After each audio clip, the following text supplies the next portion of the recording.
ଆରେ ଛତା ନେବି ନା? ନେଇଛି, ତମେ ନେଇଛ? ହଁ ମୁଁ ନେଇଛି, ବର୍ଷା ଆସୁଛି ବା। ଭାଇ କ'ଣ ହେଲା?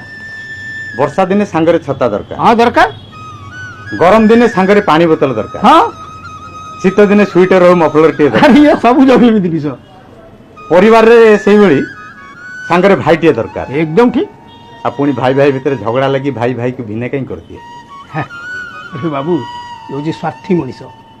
ସିଏ ଯେତେବେଳେ ନିଜକୁ ନିଜ ଶକ୍ତିଶାଳୀ ଭାବେ ନା, ସେ ସେଥିରୁ ନିଜ ରାସ୍ତା କାଟେ, ପରିବାରକୁ ଅଲଗା କରିଦିଏ, ନିଜ ବାହୁରେ ଦେଖିବା ହେବାକୁ ଚେଷ୍ଟା କରେ, କିନ୍ତୁ ସବୁ ଲୋକ ନୁହନ୍ତି, ବୁଝିଲୁ?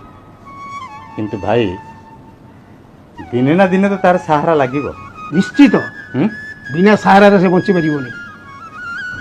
ସେତେବେଳେ ସେ ପଛକୁ ଫେରିବ, ନିଶ୍ଚିତ ଫେରିବ। ସେତେବେଳେ ହୁଏତ ସେ ପରିବାର ବି ଛିନ୍ନ ବିଚ୍ଛନ୍ନ ହେଇଯାଇଥିବ। ହେଇଯାଇଥିବ। ସତରେ ଆମେ ସ୍ୱାର୍ଥୀ ମଣିଷ।